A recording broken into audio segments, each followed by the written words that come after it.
Muy buen día. Sean todos bienvenidos a un nuevo programa de Diálogos USB, liderizado por el Decanato de Estudios Profesionales bajo la producción de la Dirección de Servicios Multimedia. Quien les habla, María Gabriela Gómez, decana de Estudios Profesionales, tiene el enorme placer de contar con la participación de la doctora Maritza Calabokis, profesora del Departamento de Biología Celular de la Universidad Simón Bolívar, con quien estaremos conversando sobre las drogas. Bienvenida, profesora Calabokis. Buenos días, ¿cómo estás, María Gabriela? ¿Podemos definir brevemente qué es una adicción? Sí, cómo no. Mira, la adicción es un conjunto de fenómenos fisiológicos, conductuales y cognitivos de intensidad variable. Básicamente se trata de una conducta compulsiva, obsesiva y repetitiva que el individuo ejecuta. Y por lo general esta conducta tiene una altísima prioridad en su vida y en su quehacer. Vamos a enfocarnos ahora en el tema de las drogas.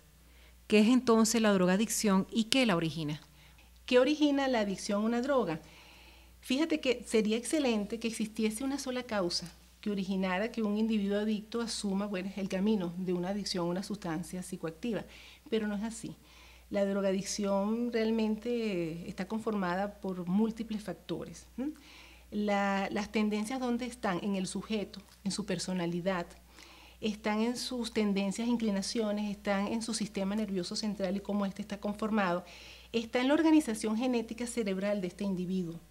Básicamente, eso por lo biológico. También no debemos dejar atrás los factores muy complejos que se dan en la vida social, porque fíjate que es un problema que es reflejo de la vida actual que vivimos. Cada vez se agrava esto más. Y todo está vinculado, la violencia, la desintegración familiar, el estrés, las angustias con las que vivimos día a día, el desempleo, las carencias económicas, el no tener básicamente un pensamiento hacia un mañana, el egoísmo, la intolerancia, el bombardeo de la moda y del consumismo. Todo esto hace básicamente que un individuo pueda adoptar un hábito de adicto, ¿ok? Y básicamente es un escape temporal que el individuo adopta pues, para sencillamente vivir como en un paraíso ficticio, aunque sea por un momento. ¿Qué define que una sustancia sea clasificada como una droga? Ok, una droga es toda sustancia que al ser introducida en un organismo vivo va a alterar y afectar de alguna manera el sistema nervioso central. También podemos entender por droga toda aquella sustancia que tiene la alta capacidad de ser abusada. Y si alguna sustancia puede ser abusada, por lo general va a producir en el ser humano tolerancia, abstinencia y dependencia. Se han identificado las consecuencias de la drogadicción.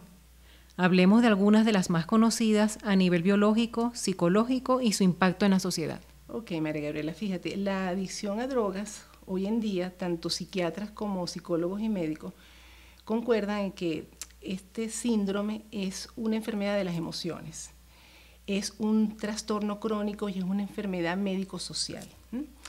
En lo biológico, psicológico y social, como tú lo acabas de preguntar, por supuesto existen severas y graves repercusiones.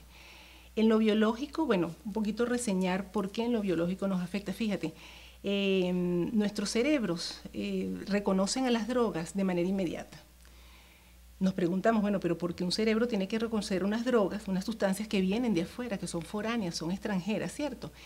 Las reconoce como propias. Y eso es así porque nuestros propios cerebros producen sustancias que son nuestras propias drogas. Lo que sucede es que nuestros cerebros están diseñados y están optimizados para sobrevivir.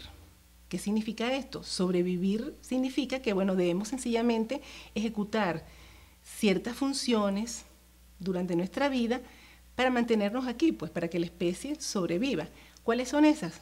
El comer, el hidratarnos cuando tenemos sed, reproducirnos a través del sexo y, por supuesto, cuidar también toda una serie de actividades artísticas, deportivas.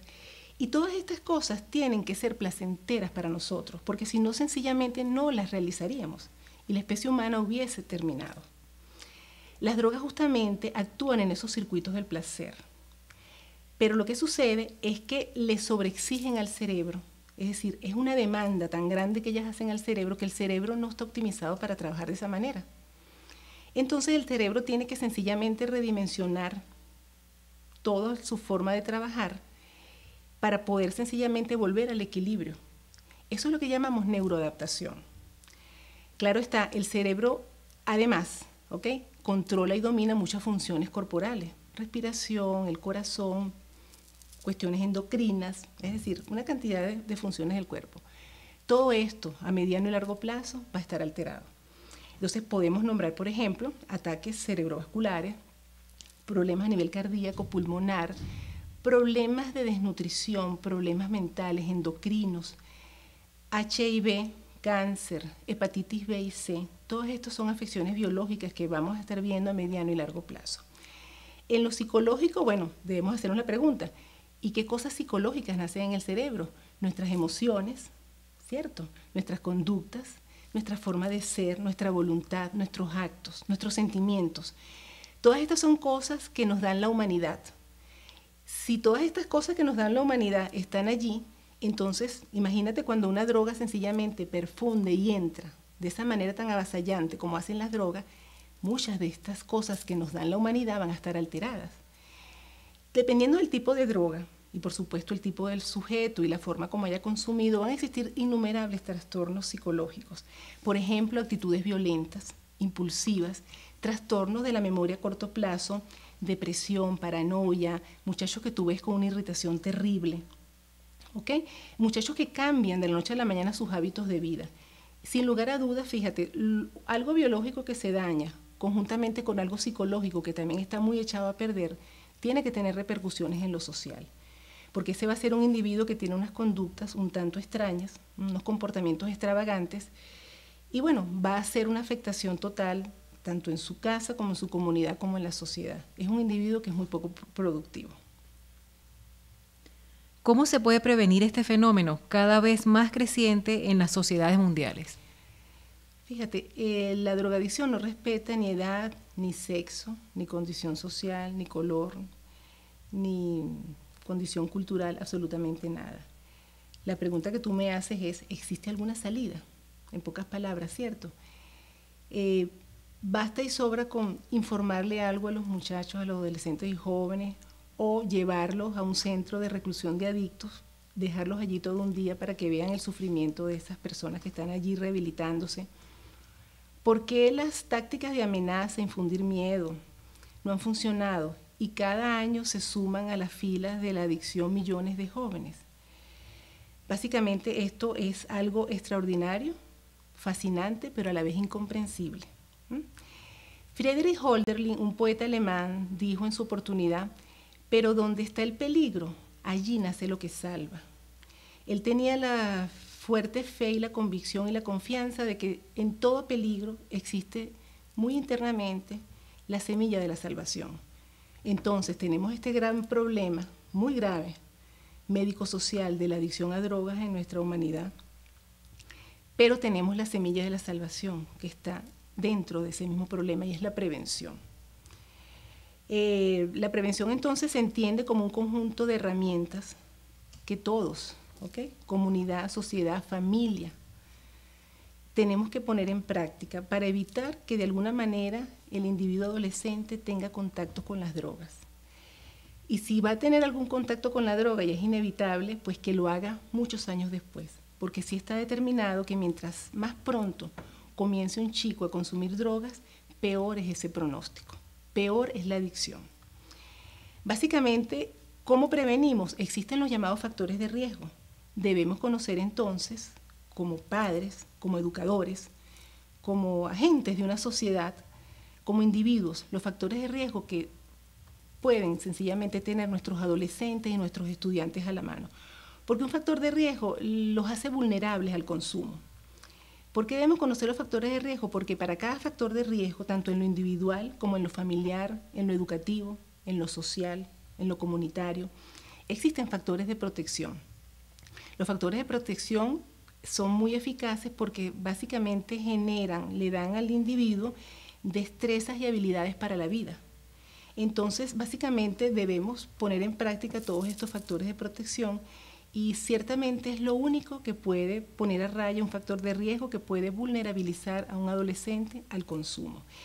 En este sentido, fíjate, existe un concepto que se llama resiliencia, que es la capacidad tanto emotiva como social y conductual que tiene un individuo de enfrentar condiciones difíciles, adversas, y salir fortalecido de esas situaciones.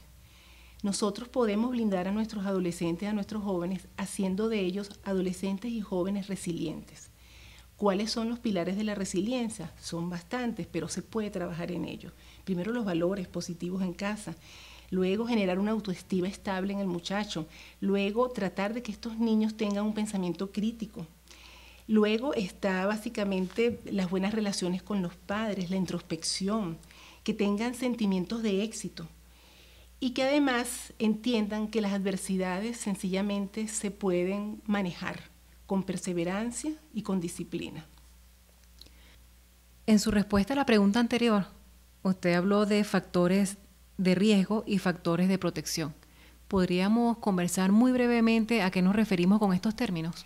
Sí, María Gabriela, fíjate, factores de riesgo son todas aquellas circunstancias que pueden predisponer al adolescente y al joven a un consumo. ¿Okay? Los factores de protección son todos aquellos factores que más bien o aniquilan un factor de riesgo o lo suavizan, ¿okay? Evitando ese consumo. Existen factores de riesgo en los diferentes ámbitos de la vida de un chico.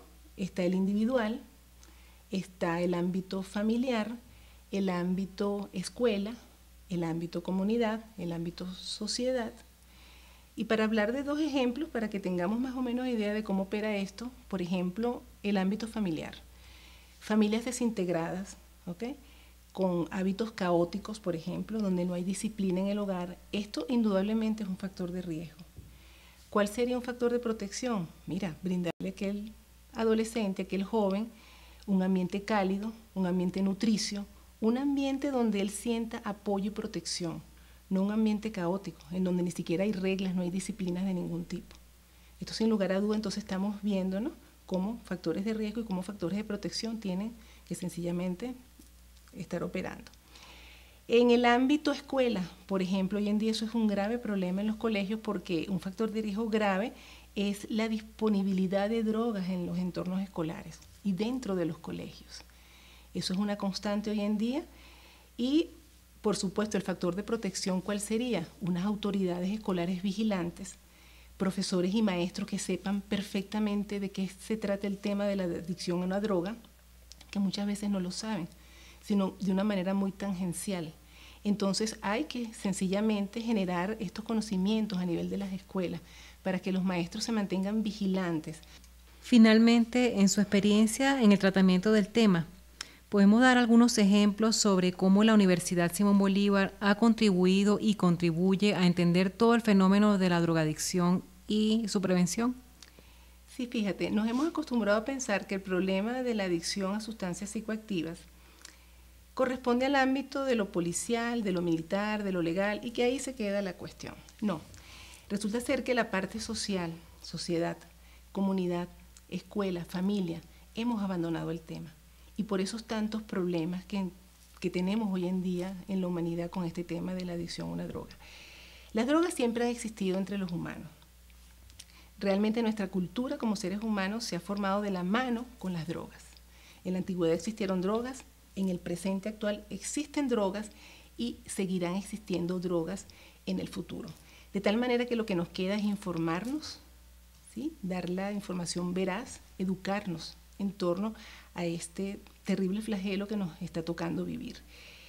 En ese sentido yo he estado muy preocupada, ¿okay?, como madre, como amiga, como docente, porque fíjate, María Gabriela, la época en la que a ti y a mí nos tocó vivir, cuando fuimos adolescentes, difícilmente encontramos muy fácilmente drogas por allí, ¿verdad? Eso no es lo que vemos actualmente en el panorama social. Hoy en día los jóvenes están expuestos a una cantidad enorme de sustancias que están en el mercado, libres, muy baratas, drogas de síntesis, drogas semisintéticas, drogas de diseño. Y es muy fácil encontrarlas. Dada esta preocupación, que realmente, bueno, me ha tocado pues verla muy de cerca, decidí generar para la universidad y diseñar un programa de estudios generales, en donde yo básicamente hablo con mis muchachos de toda esta problemática. Hablo de cómo las drogas nos afectan, de cuáles son los mecanismos biológicos de la adicción en el cerebro, porque unos sí y otros no, pueden hacerse adictos, y todo esto combinado con el fascinante y emocionante mundo de todo lo que es lo histórico-cultural de las drogas en nuestra cultura como humanos, ¿no? Y bueno, básicamente el salón es un recinto abierto para la tertulia, para hacer reflexión y sobre todo para hacer sensibilización. La parte que me ha tocado es sensibilizar realmente a los muchachos y muchachas que inscriben en general para que realmente se metan en este problema, pero de a fondo, y comprendan cuáles son sus raíces, por qué ha venido este problema creciendo. Eso, por mi parte, ese es el apoyo que yo le he estado dando a la universidad. Sin embargo, la sección de la gente del DIDE, los profesionales que allí laboran, tienen un programa que se llama Educación para la Vida. En alguna oportunidad, hace algunos años, sí, tuvieron algo de prevención en drogas. Yo participé en ese momento, vino gente de la Universidad Central y todo fue chévere. Pero esto no es consecutivo. Sin embargo, ellos prestan apoyo a los muchachos porque si algún adolescente nuestro, algún estudiante tiene algún problema, puede ir abiertamente a las oficinas de estos psicólogos. Ellos canalizan a este muchacho hacia la Fundación José Félix Rivas y no lo dejan solo, hay un seguimiento constante del adolescente y de la parte terapéutica que lo asiste. El personal de seguridad también, ellos hacen su aporte acá en la universidad porque simplemente se mantienen atentos a la aparición eventual de algunos casos pues, de adicción a droga, inmediatamente son referidos al DIDE y el DIDE entonces simplemente canaliza esto nuevamente con la fundación y esto es un ciclo y básicamente nos mantenemos haciendo este tipo de actividades. Para cerrar, quiero por favor bueno, que tengas esto presente, fíjate, el problema de las drogas a veces es legal, muchas veces resulta un problema médico, pero siempre, siempre será un problema educativo. Profesora Calaboquis, nuestro agradecimiento por compartir con nosotros sus conocimientos basados en la experiencia como docente en el tema de las drogas. Muchas gracias. Que tengas buenos días.